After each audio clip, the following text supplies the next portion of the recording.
All right, I hope this records me because I'm gonna make it quick. It's not gonna be long at all. For those of you trying to follow me on the live, I've been playing with this software called Streamlabs, but I think it's either the Ghetto Phone. I'm trying to get my AT&T service back on. I paid it off. It was like almost $600, $588.86. Then they couldn't find the accounts. I ended up having to talk to a supervisor because they put me on hold and transferred me around. And one person told me they could do it once I paid the equipment off. It had been a while because I had to fall off the truck. Apparently, it was under an old system per the supervisor person who found it. Pablo, who prayerfully, y'all be praying for me, will be calling me back. We'll be turning this phone back on, and then in a few weeks when I get paid again, my goal is to pick up the iPhone 8 Plus S, the big iPhone 8.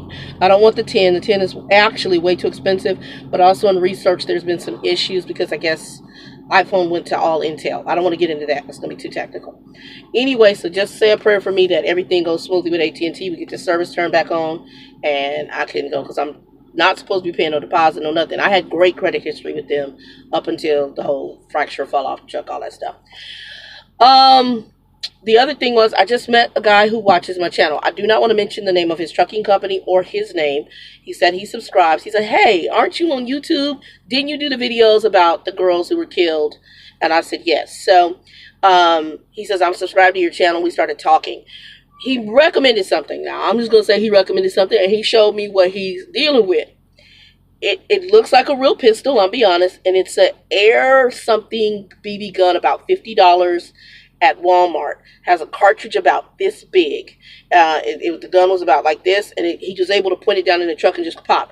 He said that will do some damage. He said that's what I carry in the truck as protection. It doesn't violate any rules. So, to me, I was like, oh, you onto something. So it's $50, he said, at Walmart, and he says he was recommending that for the ladies. It's some kind of Air BB gun. Like I said, he had silver cartridges. He showed me the whole thing, his whole setup. Had it in a holster. He pulled it out. He put it to the floor. He said, pop, right in the truck, right next to me just a minute ago. So we're both going into the same place. So I'm very happy to have seen that, and it's good when you have male truckers who are paying attention and saying, hey, here's some things that ladies can do to protect themselves. Now, there are, through Amazon, through Walmart, there are flashlights you can get that have the taser on them.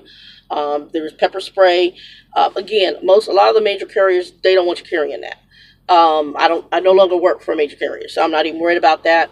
Because right now, to me, your life is on the line. They're not, and in the words of one of the guys that was on here, and I forgot who it was, but I know I saw a couple of truckers who said it.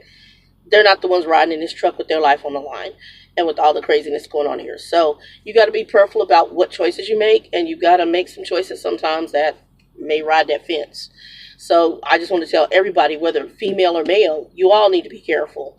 Me and him were talking, and I said, I can't even talk about the women only. I said there was one story that was, I think it was CDL Life or one of them, where this older white man went to a Native American's casino. He went in and ate and played games and went back to his truck. He goes to bunk, gets in the bunk.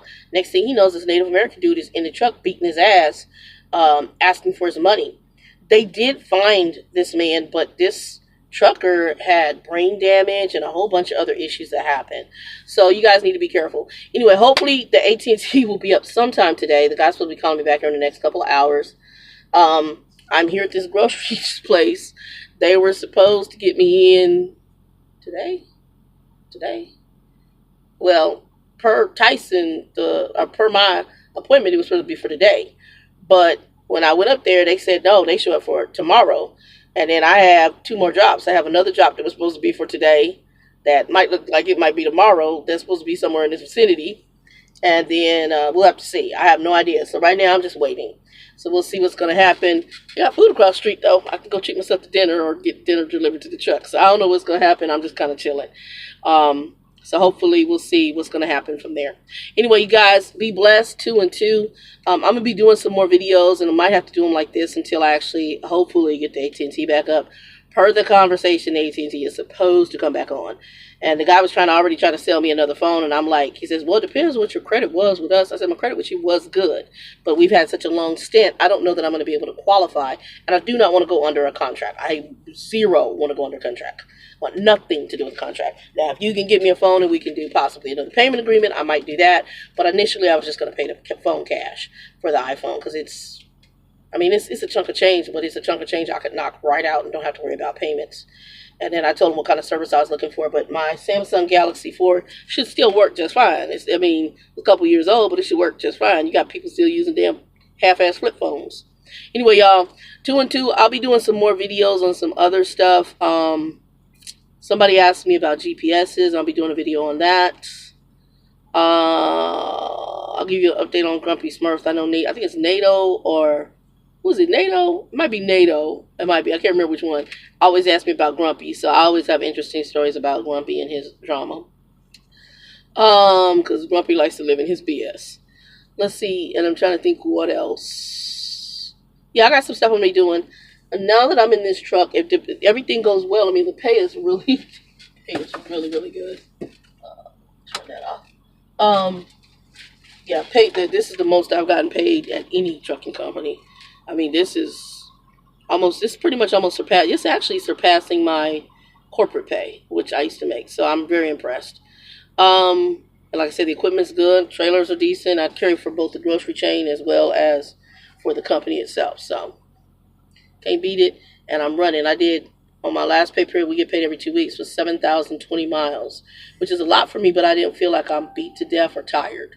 So right now, like it, like I called today about the issue going on, and do your best. I'm like, yeah, because this is the first time I have never been late. This is the first time I'm late because the load was supposed to be ready at 7 o'clock. They told me to be there at 7. When I got to Tyson, they told me 7:30, but the load was ready to like 8:39. It was like an hour, 2 hour, an hour and a half, something like that. And then by the time I got it, scaled and hooked and pre-tripped the trailer, my hours had already dwindled because I got there like 2 in the morning. And so normally the loads are ready early, and then I'm always ahead of the game. But this time it was ready late. So I got here about an hour, 2 hours late, and you're dealing with California traffic. So to me, I didn't do bad. I knocked out 600 miles yesterday. I knocked out an 8-hour split. I did like 500 some miles the day before that, even coming through snow and some rain in New Mexico, hitting some winds between Arizona and Cali. I think I did pretty good. So anywho, had it been the normal, on-time thing, I would have been a lot further, but it is what it is.